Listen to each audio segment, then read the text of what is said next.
President Evil X Jug Her, and I'm here from the Evil Goods, and today I'll be bringing you guys a very special video in Call of Duty Black Ops 2 Zombies on the map of Mob of the Day, showing you guys how to get 2 Blundergats for yourself. Now, I'm not talking about 2 Blundergats as in one Blundergat for you and another Blundergat for your friend. No, I'm talking about 2 Blundergats for yourself. If you really want to overpower this map and overpower this game and destroy all the zombies in the world, 2 Blundergats is the way to go. The first thing you want to do is to get the golden Psych. The Hell's Retriever in this case is not a dog. It's actually a flaming tomahawk that you actually have to throw at certain parts of the map and pick up all the hidden skulls to get the second Blundergat off of the table.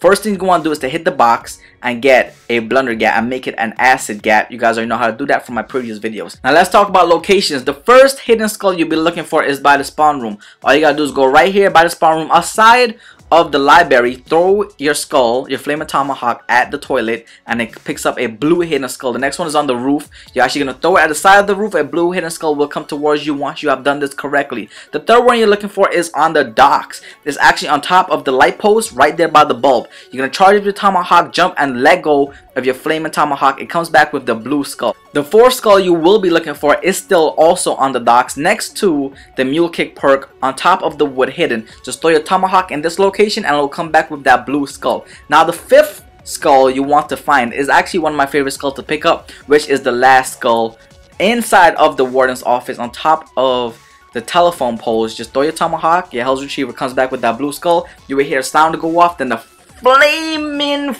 flames will come out of the table. The Escatorio, isn't she a beauty, sitting on the table waiting for me to grab her. The second Blundergat, you guys can see I have an acid gat. You have to have an acid gat, and then you can pick up the second Blundergat. Now that you're feeling so overpowered by having 2 Blundergats, an acid gat, and a Blundergat, let's talk about if you can make both of them acidic and show you guys a theory and prove to you if you can actually do this.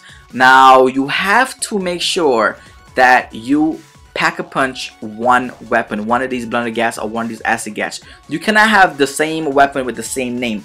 By what I mean by that is, the Blundergat is the Blundergat. The acid gat is an acid gat. They're 2 separate weapons, even though when you play them in the game, they are the same weapon, but because the name changes, the game registers it as a different weapon. So for example, you guys can see I have the Blundergat and I'm going to try to make it acid. And I also have an acid gat on me, right? So now this is my acid gat. I just put my Blundergat in the acid kit and I'm going to pull it back out. See, I just grabbed it. So now I can't switch weapons because the game thinks because it has the same name, acid gat, that I'm picking up more ammo for my weapon. And that's the trick on how to get 2 Blundergats. And same thing with Pack-a-Punch. I'm trying to switch weapons. I cannot do it. So I picked up the MP5 to show you guys that now I have 2 weapons in my hand.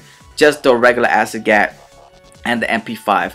So when you're going to Pack-a-Punch these weapons, just make sure that they have different names even though they're the same weapons, okay? So subscribe and like today if you have not already, as Evil continue to bring you, the viewers, the goods.